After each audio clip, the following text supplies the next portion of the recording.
Well, thank you everyone for joining us for this afternoon program, Climate Change in the Deschutes and Ochoco National Forests and Crooked River Grassland. I'm Laurel Westendorf. I'm part of the community relations team at the Deschutes Public Library. Every month we offer a variety of programs to educate and inspire the community. So we have a panel of experts today that encompasses a broad base of knowledge on this topic, and I want to thank you all for joining us. I'm just going to do a brief introduction. Robin Vora, he's having some technical difficulties, but he is the former climate change coordinator for the Deschutes and Ochoco National Forest and Crooked River Grassland, and is retired from the Forest Service. And he now serves on the Deschutes Soil and Water Conservation District Board. Kristen McBride is the Natural Resources Staff Officer in the Deschutes National Forest. And Dr. David Peterson is an emeritus senior scientist for the U.S. Forest Service and a professor at the University of Washington. And he was one of the scientists who won the Nobel Peace Prize for his work on the 2007 Intergovernmental Panel on Climate Change report. Sasha Fertig is the forest planner for the Deschutes National Forest. And Kevin Cowan is the National Resources Staff Officer for the Ochoco National Forest and Crooked River Grassland. Thank you, all of you, for joining us today to share the impacts of climate change on our local forests. Dr. David Peterson, did you want to start us off? Yes, hello, everyone. My name is Dave Peterson. I'm a professor at the University of Washington and am an emeritus scientist with the U.S. Forest Service for the Pacific Northwest Research Station. We had the honor of working with the Deschutes and Ochoco National Forests and other folks a few years ago on developing a climate change assessment for South Central Oregon. And it was a very interesting project because it was so good to see the engagement of the folks on the National Forest in the topic of climate change and sustainable resource management. And thank you also to the Deschutes Library for hosting this series. So what we're going to do today is talk a little bit about the contents of that assessment, and we'll talk about how that relates to natural resources in South Central Oregon, and then hopefully we should have plenty of time for discussion at the end. So let's just go ahead and launch into this. I want to acknowledge my co-author on this work, Jessica Holofsky, who couldn't be here today. She has been the leader and co-leader of many projects across the western United States related to climate change and natural resources. So next.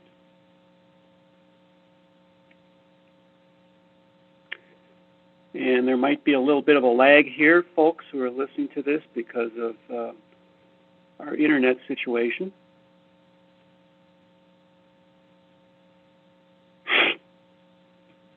And that's, okay, there we go. So just a little bit of an icebreaker here. I want to show you the drought status in the state of Oregon, especially in South Central Oregon. And the redder the colors, the darker red, the more severe the drought is. So most of South Central Oregon now is in anywhere from severe to exceptional drought situation.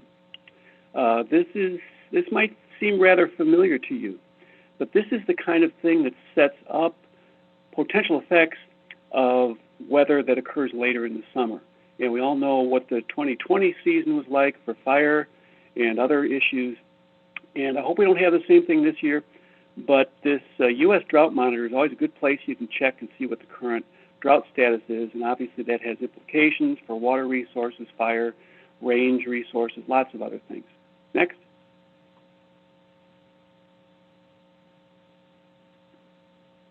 Okay, I'm just going to state a few things very quickly related to some things that we know basically. Well, we do know that carbon dioxide is increasing significantly. The current atmospheric concentration for the globe is 416 parts per million. It was 260 parts per million in the middle of the 19th century, so this is quite a significant increase, and this is what's driving the acceleration of the greenhouse effect on the Earth. Next.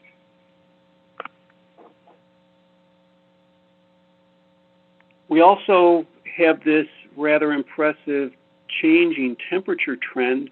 You see the red circle off there on the right. The last 7 years have had the highest temperature recorded for the Earth in our measurement history. and you see that everything in the last 10 or 15 years is much higher than it was even a decade previously. So this is a very significant trend that we're seeing in increased temperature. Next. And this trend is also holding true for the Pacific Northwest, generally all in the same direction. The current figure there shows the increase in temperature by weather station in the Northwest. We can see in south central Oregon, we have a fairly consistent trend there, 1.6 degrees increase since 1920. And an interesting point about this is that the lower temperatures have increased faster than the high temperatures. So we're getting fewer extreme cold conditions. Next.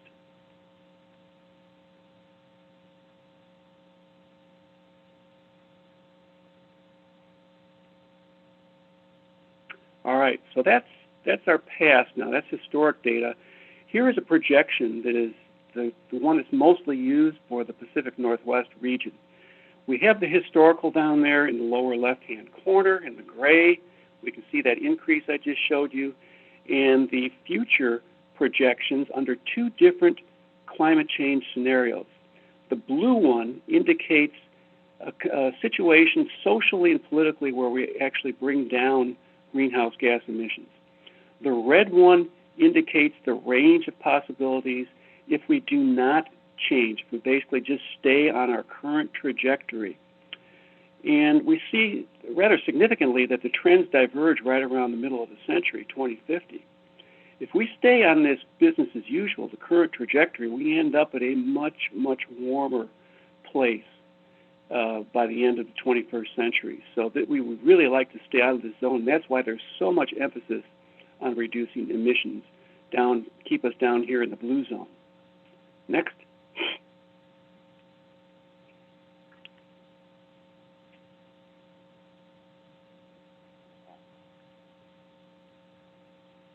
So quick summary, here's what we know.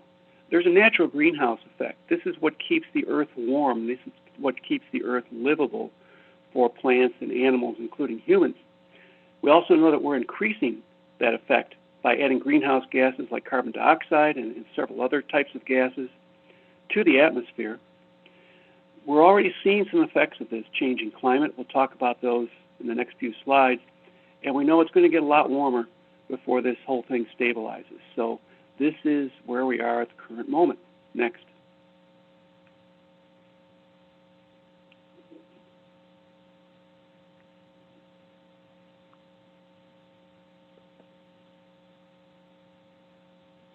All right.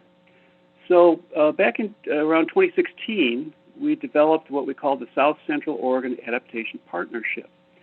This was a collaboration amongst a large number of folks, including the Deschutes and Ochoco and the Fremont-Wainema National Forest, Crooked River National Grassland, Crater Lake National Park, and several other folks in the Forest Service and the University of Washington, basically our science and resource management partners, who agreed to work together over a period of about a year and a half or so to basically try to project what kinds of effects we might expect in the future in this part of Oregon. Next. We developed what's called a climate change vulnerability assessment, and that assessment focused on several different areas of natural resources. I'm still waiting for that slide to come up.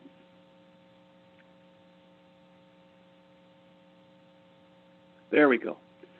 So these are the things we focused on: vegetation, water resources and infrastructure, fisheries, wildlife, recreation, ecosystem services. So that covers a lot of ground for this area of South Central Oregon, but these are all things that are important on public lands, and they're important to everyone who lives and uses these public lands. Next.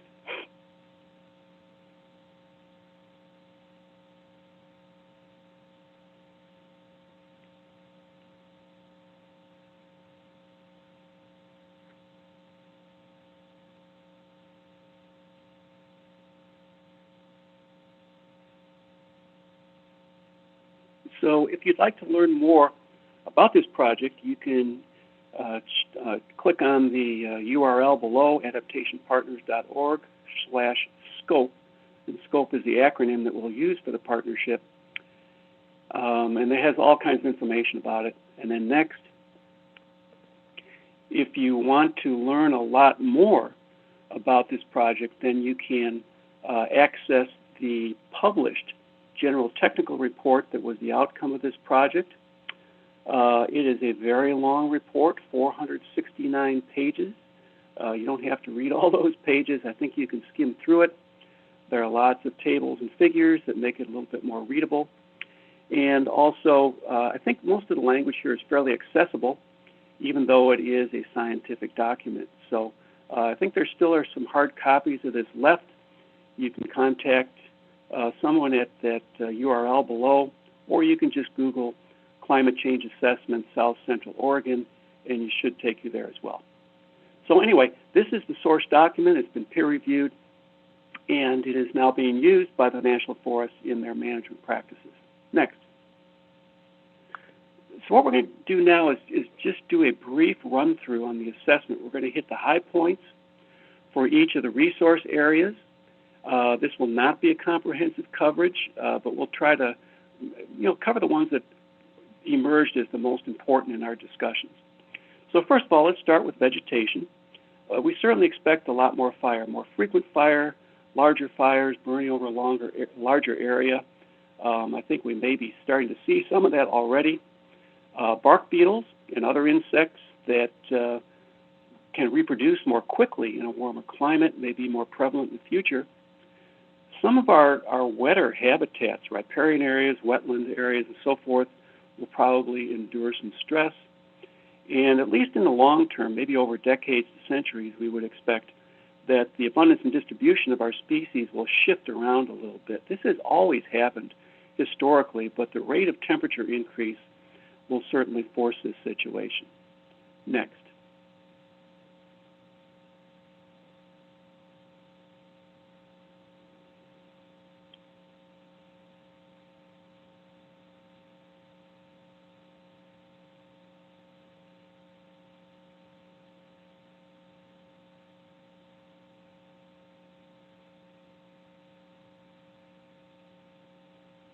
Okay. And Laurel, you might be able to advance these a little bit ahead of when I'm at the very end of the slide, and that will prevent some of these lags that we're having in my audio-video connection. So water resources, as you all know on the phone, are tremendously important in South Central Oregon because you're living in a fairly semi-arid area. We expect reduced snowpack. In fact, that's already happening. We expect that water supply will become a much bigger issue in the future, whether it's for agriculture, use by cities and towns, recreation, etc. And we are also expecting higher peak flows and higher flooding in the winter, which will affect both some of the habitat as well as local infrastructure. Next.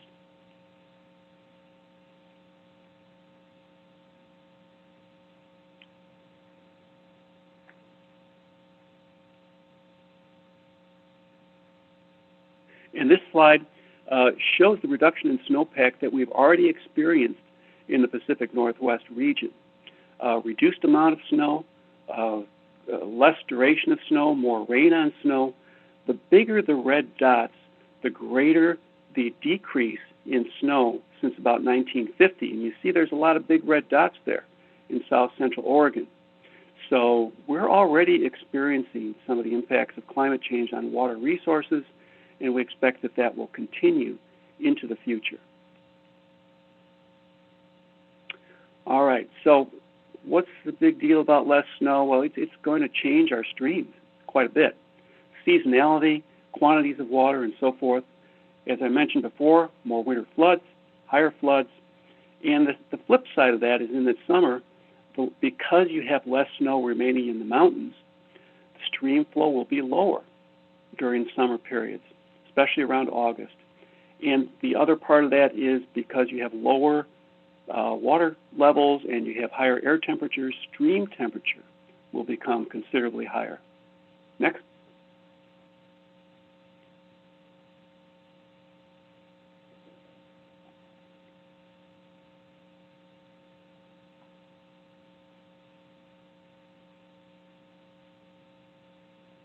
So unfortunately, the water resource situation creates a rather negative perfect storm for fisheries.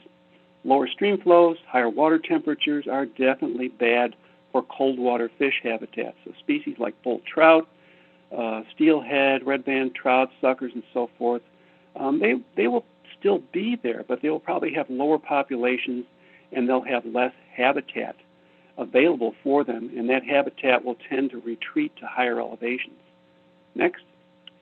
The other part of that is that some of our warm water fish species, which are non-natives, like brook trout and some of the rainbow trout species and so forth, will become more prevalent, and they will compete with the cold water fish. So it could be rough times ahead for some of our fisheries. Next. This is some modeled data that we have here to show how things are going to change with respect to stream temperature. On the left, we have the historical condition, and that historical condition where you see red lines, that indicates streams that are getting above the optimal temperature for these cold water fish like salmon. On the right side, we see a projection for later in the 21st century, and that indicates that we have a lot more red there, and so there's a lot less favorable habitat. So we feel pretty confident about these projections. Oh, there's the slide back. Again, look at the difference in the number of red lines between the left map, and the right map, especially at lower elevations. It will be pretty tough, and I know you have some great fisheries in the Deschutes and Ochoco area, and it will be challenging in the future. Now we can go to the next one.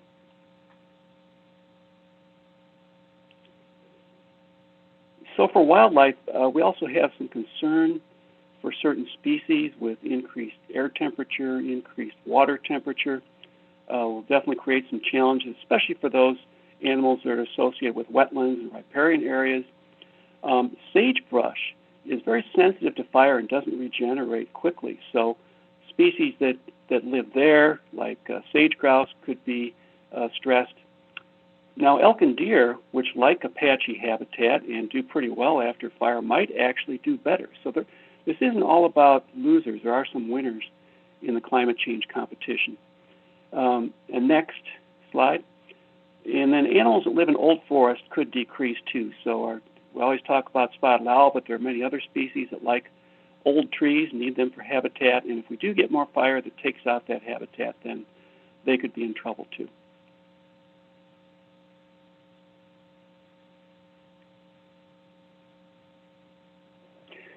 Recreation. Now we get into human and social values a bit. We expect that summer recreation will have more opportunities. You'll have a longer recreation season. So that may be a good thing if you like to go hiking or camping or biking, use OHVs and so forth. The flip side is that there might be more demand during those shoulder seasons in the spring and fall when some of the facilities are closed. So this will affect recreation users. Next. And if we do have an increase in recreation, there might be increased impacts on some of our highly used recreation areas and facilities. Now, winter recreation will obviously be affected by climate change. If we have less snow, there are fewer opportunities for skiing, snowmobiling, backcountry skiing and snowshoeing. Those kinds of things are really going to be in trouble, especially at the lower elevations. So some of our snow park areas where you often access trails and so forth might not be suitable in the future, or you might have to travel longer to find good snow. Next. Now, Mount Bachelor might be okay for a while because it's fairly high elevation, and we expect high elevations will retain some snow. What that looks like at the end of the century is unclear at this point.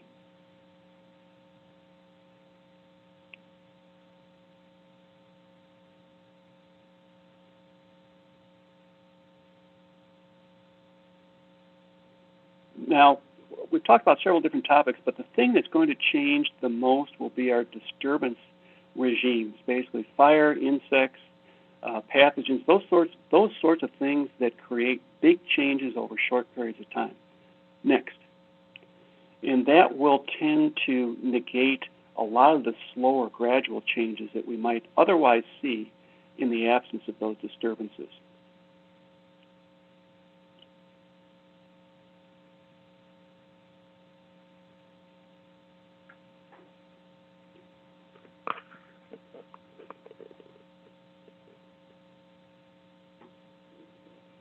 All right, so the good news is there are lots of things that we can do to try to make this situation a little better. Next.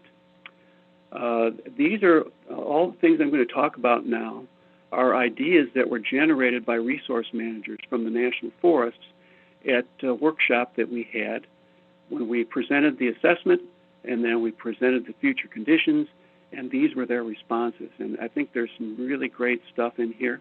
And this is just the tip of the iceberg in terms of some of the options that we have for resource management in the future. All right, we often use this word adaptation, climate change adaptation. What is that? Well, basically, we're trying to reduce the potentially negative outcomes of climate change. But more realistically, the best we can do might be just to transition systems and resources to a warmer climate. It's going to be very difficult to stop some of these changes, so let's maybe kind of roll with it. Next. Another term that's somewhat equivalent to adaptation is building resilience. And a lot of you have probably heard this term resilience. I know it's a jargon word, it means different things to different people, but I think we're going to be seeing a lot more of that in the future. Now, the Forest Service and other land management agencies are already doing lots of good things in the name of sustainable resource management. So we aren't going to have to rewrite the book here in terms of how we go about things. But what we might do, and we can go to the next slide here, what we might do is to start fine-tuning things a bit in terms of our practices and prioritizing when, where, and how we do certain things. So it's just kind of a different lens that we're going to be looking through in the future. It won't be a wholesale change in what we actually do in terms of management practices or planning. So let's go through these very quickly. For vegetation, we'll start out, we already mentioned that fire will be a bigger factor in the future. Well, one of the strategic approaches to this is to increase the resilience of our systems, not to resist it, but to increase resilience, knowing that we'll have more fire. Next. So there are some specific adaptation tactics on the ground that we can use, reducing stand densities. We can increase our hazardous fuel treatments. We can diversify the structure and pattern of our forests. Now, just to emphasize what I said earlier, we're already doing some of these things on the ground. If we can do more of them, we'll be in better shape. Now, the difficult part is, can we do these at a large enough scale to actually make a difference? And that is an open question. Some of you who track the media on this topic know that there's a lot of discussion now about doing more and more aggressive treatments on the ground to try to reduce the intensity of fires and other disturbances, and we will see how that plays out. But if we don't do this at a large scale, it will be difficult to make a difference. Next.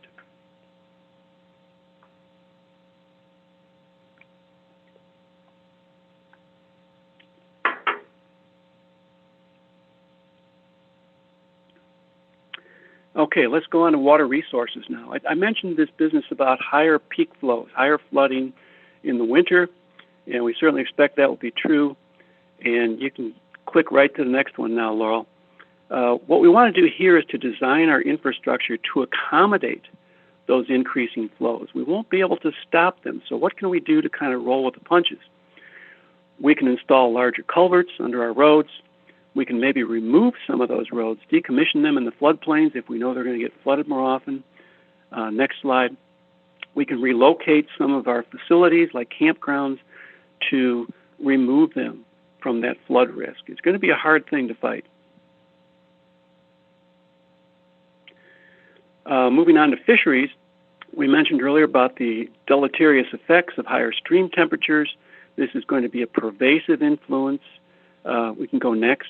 And probably the best thing we can do here strategically is to restore and maintain that cold water habitat. We know we have some good habitat out there. how can we keep it in good condition, particularly at some of our higher elevation reaches where we have valued fish runs.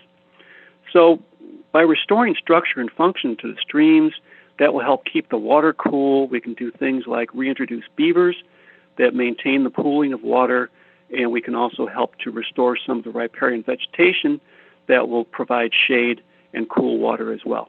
Next. Okay, moving on to wildlife. This is a very diverse topic, but one thing we do know that if we have more disturbance, that may lead to a loss of habitat. And so one thing we can do is increase the resilience of some of that valued habitat, like old forests, for example. Next.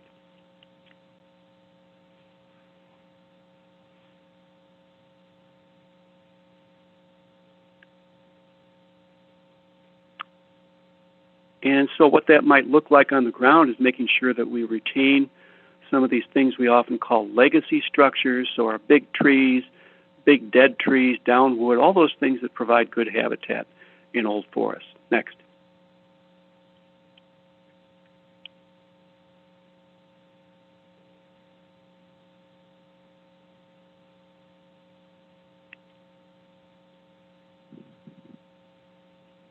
Okay, we're getting towards the end here. So summer recreation. There's going to be a lot more demand for water-based recreation in the future. When people get hot, they seek out lakes and streams and reservoirs and places to recreate.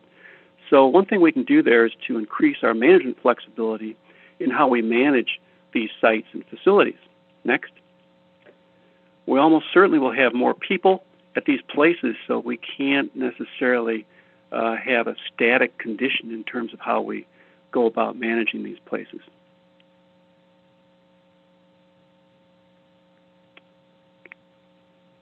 And what that looks like on the ground, well, we can increase the length of boat ramps, fairly straightforward, but somewhat expensive thing to do. We can manage the capacity of visitors, the number of people who can be there at any particular point in time. And we also need to do a good job of communicating with the public about what they can expect in the future in terms of conditions and access. Next.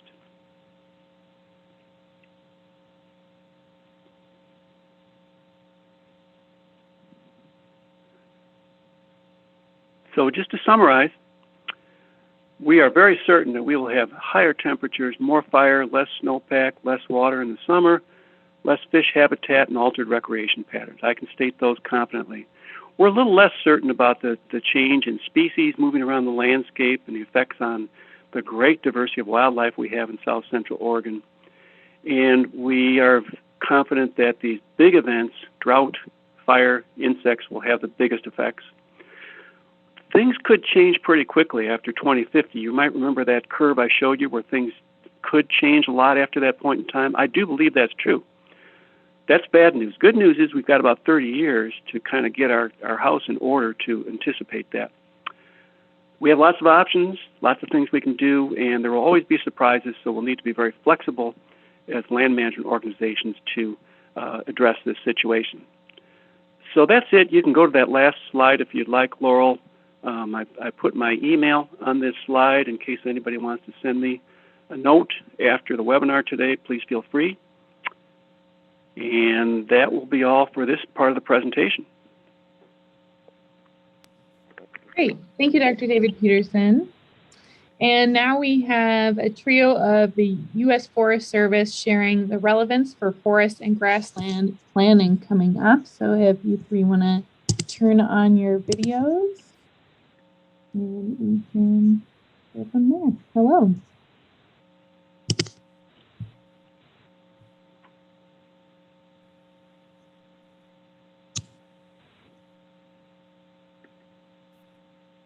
Sasha, do you want to start and I can chime in with a bigger picture view at the end? Yeah, that sounds great. Hi, everybody. Just want to share a few things that the Deschutes National Forest is already doing with the vulnerability assessment. We're really excited to have this local science available to help us with our project planning. We're looking at it to aid in designing our future projects and analyzing the impacts of those projects. When we start planning an individual project, such as a vegetation management project or Looking at a recreation project, the teams are identifying ways the proposals can be designed to increase resilience to climate change. What this looks like depends on whether the project is vegetation management, aquatic restoration, roads, or recreation project. Some examples of how we're using it right now in the forest. A lot of our projects are thinning and fuels reduction projects that will reduce stand density and favor species such as ponderosa pine that are more resilient to disturbances such as drought, defoliating insects, and wildfire. These projects include both commercial and non-commercial thinning, mastication, and prescribed burning to help achieve these objectives. I went and took a look at our project list before this call today, and we currently have about 35 projects of this type on the forest in various stages of planning and implementation. A few of those you might have heard of are the West Bend and Cabin View projects, which are both directly adjacent to the city of Bend. Some examples of how we're going to need to look at this vulnerability assessment in the future, which Dr. Peterson was talking about, was especially related to recreation. We're going to need to start looking at ways we might need to adjust our recreation program in response to these changes, such as campground opening and closing dates, adjustments related to a shorter winter recreation season, and other activities. I'll hand it back over to you, Kristen.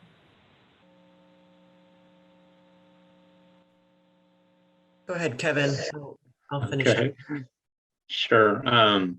Well, hi, everyone. I would like to do a similar report as Sasha on the actions of the Ochoco and the Crooked River National Grassland, the things that we're doing to incorporate climate change and recommendations and strategies from the vulnerability assessment. I think that probably one of our main focuses right now, tied directly to climate change, has been our watershed restoration activities. And so we're really undertaking a good number of stream and riparian restoration projects with the intent of improving floodplain function, connecting the streams to the floodplain, because we've had a fair amount of degradation of streams on the Ochoco, which are down cut and disconnected from the floodplain. So our goal is to reconnect that so that we have better water storage, retention, and we can address some of those things that Dr. Peterson talked about with cold water for fish, slower release. So we try to retain or maintain some late summer flows, and we provide habitats for a variety of terrestrial critters as well. So that's a lot of focus there, and some other projects that support that. I don't know how familiar the term stage zero restoration is, but that's a pretty aggressive restoration technique to try to connect floodplains, incorporating a lot of down wood, and it's moving a lot of soil to let the stream reestablish and create that floodplain connectivity. We've been doing some implementation of beaver dam analogs, which is trying to encourage beaver use of these areas, as well as doing quite a lot of riparian planting. So those are some of the actions that we're undertaking, all about fish habitat and hydrology and related to climate change. And then the second, as Sasha talked about with the projects, as well as Dr. Peterson talking about things that we're already doing to address climate change and increase resiliency. We do a lot of commercial and non-commercial thinning, trying to manage stand densities to reduce risk of wildfire as well as insects. And on the Ochoco, we use a lot of prescribed burning. We don't use the mastication or masticating machine like the Deschutes uses in the bitterbrush stands or some of the greenleaf manzanita or ceanothus areas, but prescribed burning on the Ochoco is our primary tool for addressing fuels risk and trying to increase some of that resiliency and resistance to wildfire or risk of high severity wildfire. So that's a short update on things that we're doing on the Ochoco to incorporate climate change. Kristen? Thanks. I think I'll finish with, first of all, can you hear me, Kevin and Sasha? Just want to make sure that I'm audible. Some other pieces of this that I want to share is some efforts that we're undertaking now in Central Oregon under an initiative called Shared Stewardship. And we're in the beginning phases of that effort. And it sounds a lot like partnership and collaboration, which is certainly a component of that. And there's an expectation that we build upon the very successful longstanding partnerships and really outstanding collaboration that we've done in Central Oregon to further an all lands, all partner approach to the work that we do, which includes prioritizing work at a Central Oregon-wide scale. We do that in some capacities, certainly around things like fire and smoke management. We're prioritizing work at a much larger scale than at the forest boundary, either for the Deschutes or the Ochoco or the Grassland.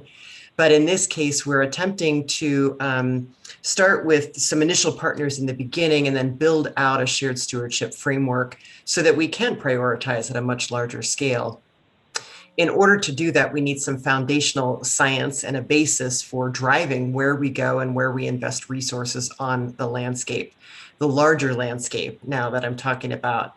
And I think that that's critical if we're going to be successful in our responses for making climate smart decisions and building resiliency across the bigger landscape and across resources that are really boundaryless in the way that they behave, things like wildlife, how we manage recreation on the landscape, those kinds of things. So we're going to start that work, we hope, in the fall of prioritizing where we want to work together and where we can leverage resources with each other, which I think would really be dependent upon, and a strong foundation would come from, the climate change vulnerability assessment and adaptation strategies that have already been developed in concert with several partners when that GTR was completed. So we're excited for that. And I think there's lots of bigger picture application for this work beyond the boundaries of the forests and the grassland, and that's what we actually probably need to do to be more successful in addressing climate change as we move forward. So I wanted to put that out there so folks were aware that that's another opportunity and another scale at which we hope to apply this work. I think we're looking for any questions at this point for Dr. Peterson or any of us. Yes, you can enter them in the chat or Q&A, and we can try to get them answered. We have a wealth of knowledge here. I did have a question to start off. I've heard two of you now mention beaver reintroduction and for cooling streams. How effective is beaver reintroduction? And do any of you know like the scale of, you know, how often you put them a plate, like how many square miles they need? I'll start. So on the Ochoco, we have a beaver trapping moratorium that's been in place for a very long time, trying to keep beavers on the landscape. That's in cooperation with ODFW, Oregon Department of Fish and Wildlife. We have a, I would say, stable, maybe slightly increasing population of beavers on the Ochoco, but we're trying to do what we can to increase that population. We don't actively relocate or transplant beavers unless there is a problem, like they're on a highway and plugging a culvert and they need to be moved.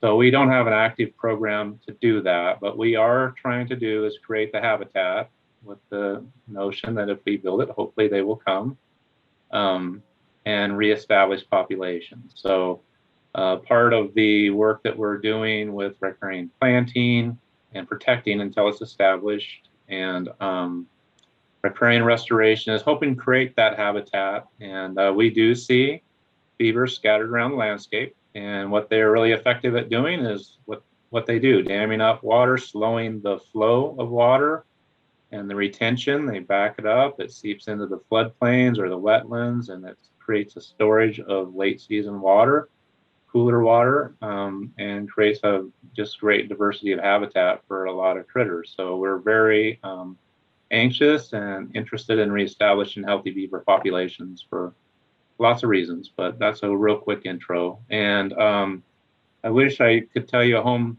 range size of a beaver. I should know that, but I don't right off the top of my head. Otherwise I'd share that. That's all right. We can Google that later.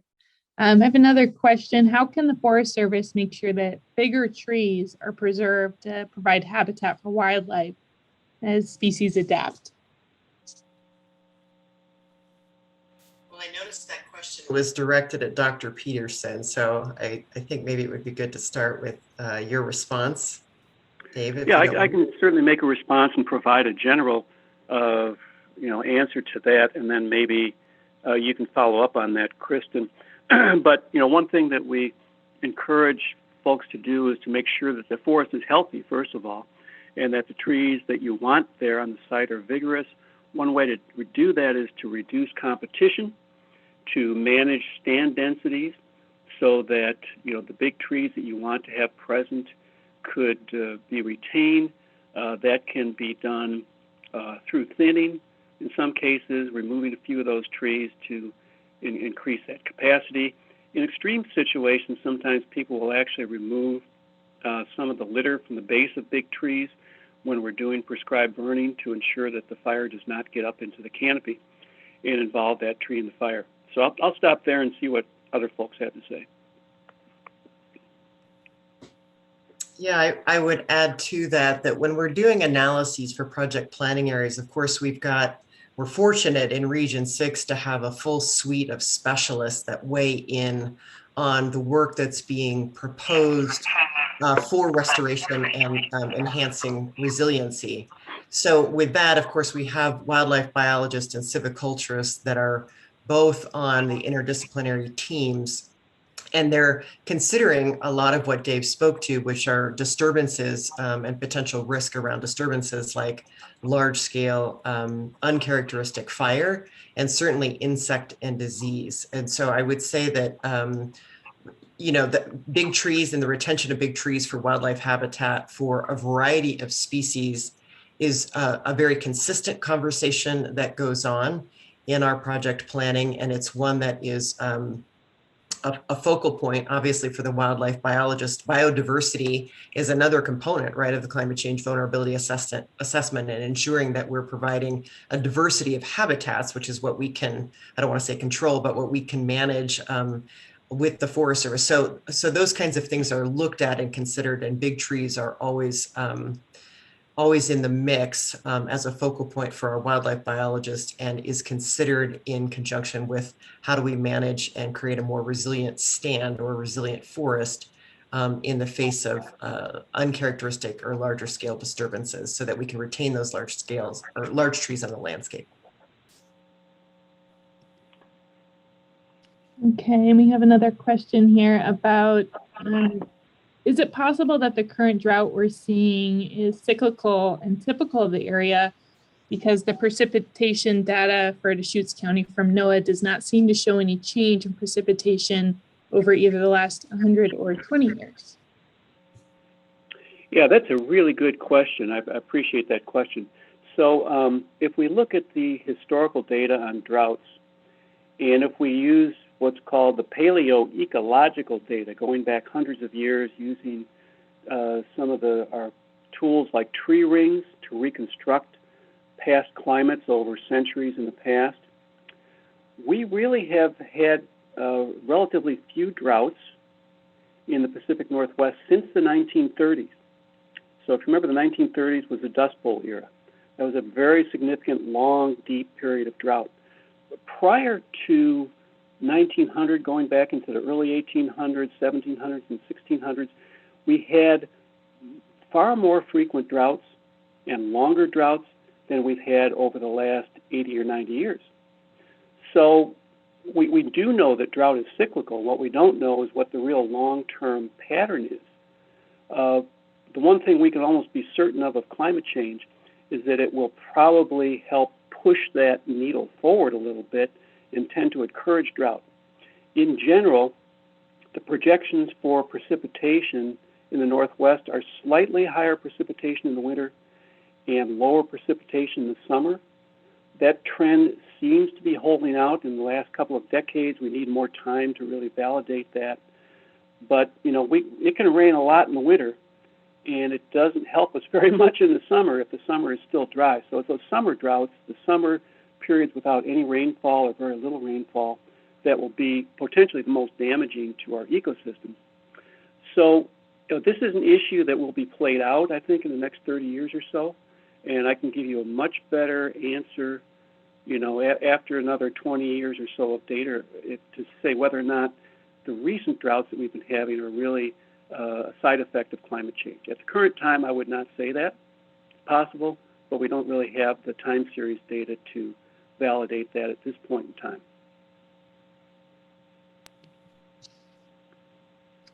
All right, and then we have another question about if there are any efforts to maintain wildlife corridors or helping plants maintain their corridors through moving tolerant seedlings from south to north, or opening up more wildlife corridors.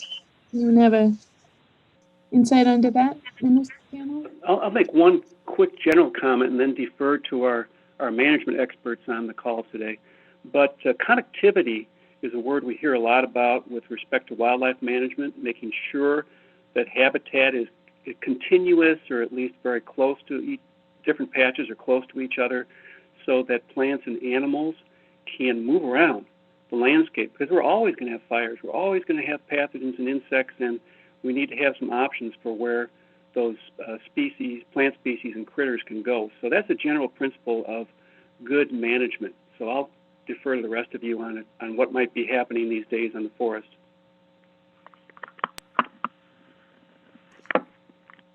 Well, I'm just absorbing this question now. I was looking under the Q&A and I see that this one came in the chat. So efforts to maintain corridors. So the corridor for species that are very mobile, certainly, again, is a regular discussion and focal point for us in our planning efforts. I think that that's an issue that needs to be looked at in a broader context. Coming back to shared stewardship, I think that that's where all lands, we really have to work together, because corridors that we provide on the Deschutes, while they are exceedingly important, need to be done in concert from an all lands perspective throughout Central Oregon, so that we're successful in providing those corridors for wildlife with our partners across fences. I would also say, you're saying plants, helping plants with this. Assisted migration is an interesting topic that's coming up around climate change. I would say that we are not talking about that quite as much. Certainly where we have rare and sensitive plant species, we work very hard to retain those populations and provide mitigations in light of other forest treatment activities, so that those are not disturbed and that we're conserving those plant populations. As it relates to heat tolerant seedlings or genetically adapted seedlings, there's a lot of work that's going on in the Pacific Northwest specific to climate change, and ensuring that we have the right selection of species, particularly post-disturbance, like significant wildfires. We want to make sure that we're planting the right species that are resilient and tolerant of the conditions that they're being put in, especially after a large scale disturbance. So those conversations are all going on. There's also guides that have been developed to help land managers make those decisions about what species should go where. We also work with our nurseries within the National Forest System and outside of, to make sure that we're getting the right genetically appropriate material for native plants and native overstories and trees. So that's what I would offer. I don't know if anyone has anything else to add. Just a little bit. I think that what Kristen said about a landscape connectivity consideration is something that we talk about quite a bit. And on the Ochoco in particular, we see the Ochoco as kind of an east-west connectivity corridor to the Cascade Range to the west, and the bigger part of the Blues in the east. And so when we're thinking about project development and that kind of stuff and project design, there is consideration of that. There's been a fair amount of analysis done by at our program level wildlife program level in particular about security habitats, connectivity habitats, larger landscape corridors. So there is that kind of consideration. And then there's also the project consideration that we work at that's pretty consistent with our project. So that's a much finer scale and not as holistic look at the landscape and species distribution, but there's two levels being considered there. And I just wanted to share that. So.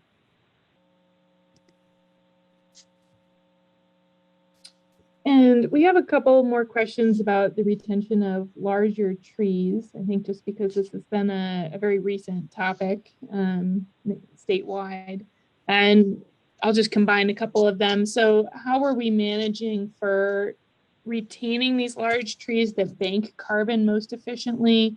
And how are we restricting disturbance of forest floor to retain soil carbon benefits? Or is that happening?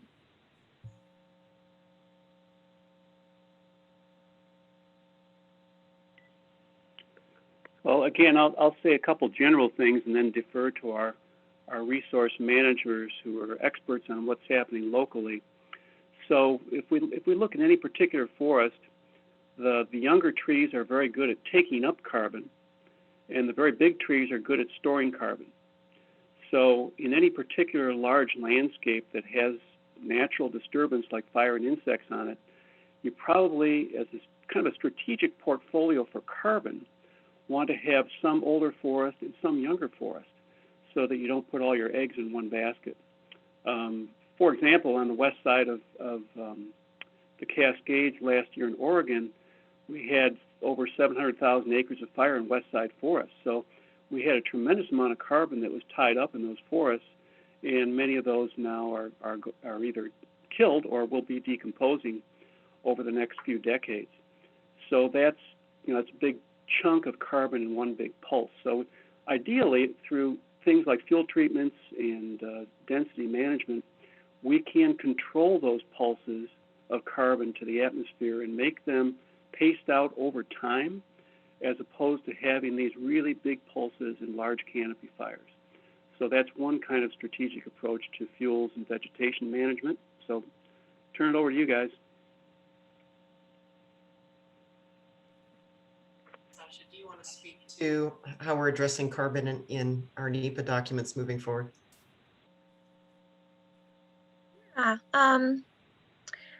Yeah, right now related to that large retaining large trees, our forest is guided by the Deschutes forest plan and some other amendments to that plan that require retaining those kind of larger, older trees in different ways. And sorry, what was the question again? I was just, how are we restricting disturbance of forest floor to retain soil carbon benefits and retaining these large trees to bank carbon most efficiently? Okay, I can't speak to the forest floor piece, but I can talk about how we are retaining large trees following, we have some certain guidance called the East Side Screens, which require us to retain our older trees, which also tend to be our larger trees. And so following that guidance allows us to retain those older trees on the landscape. And I would say that the soil carbon and the reduction of disturbance of the forest floor, certainly in our logging operations, there are restrictions and distances between temp roads, things to that effect. There's also rehabilitation that goes on after forest treatments. When I think about disturbance to forest floor, I think that's one that comes up, and certainly some of the work that we do around hazardous fuels reduction and doing that in such a way that we are minimizing soil disturbance or rehabilitating soils after we engage in those activities. And again, we're lucky enough coming out of a different region with this agency. I can say that we have quite a few soil scientists in Central Oregon that guide that work. That's, for the retention of the soil productivity, I don't think that I could say that we have had an incredible amount of conversation around soil, reducing soil disturbance for the benefits of carbon. But similar to the way that Sasha just phrased some of the guidance that we have around the retention of old trees and other documents, certainly soil productivity and minimizing that soil disturbance would be beneficial in the same way. There probably could be more explicit conversations going on around soil carbon storage, but we haven't quite crossed that bridge yet, to be honest. You know, Kristen, one corollary to that is that whenever we do, forest management, particularly if we do some thinning, tree harvest, we leave a lot of big wood on the site. So we want to take the small pieces off, 3 inches in diameter or less, because they contribute to fine fuels. So that's one of our objectives, is get those fine fuels off of the forest floor so you don't have high intensity fires. But we're pretty good about leaving the big pieces. I think we may even have a standard of something like 10 tons per acre that needs to remain on the forest floor. So those are reservoirs of carbon, as well as very helpful for certain types of animal species. And I'll just have one more question here. We're running out of time. Thank you to everyone who asked all these great questions. Is there a defoliation issue going on currently with ponderosa pines on the Deschutes? And is it insect or a drought connected issue? Or have you noticed this?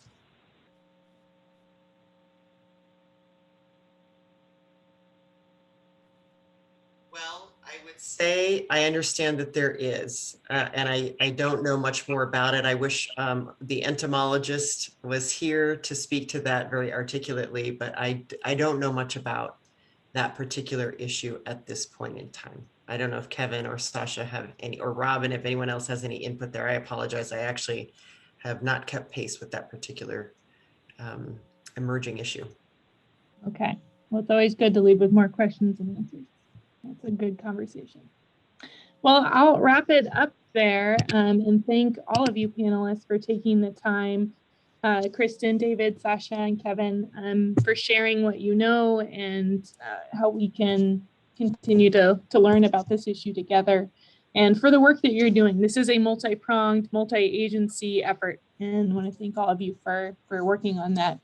Thank you in the audience for attending this afternoon program. Again, this will be recorded and it will be available to watch later on. The Deschutes Public Library has many wonderful programs that are free and virtual, and you can find them at deschuteslibrary.org/calendar or go to our YouTube channel. I hope all of you have a wonderful rest of your afternoon and have some food for that with your lunch. Bye. Thank you. Bye.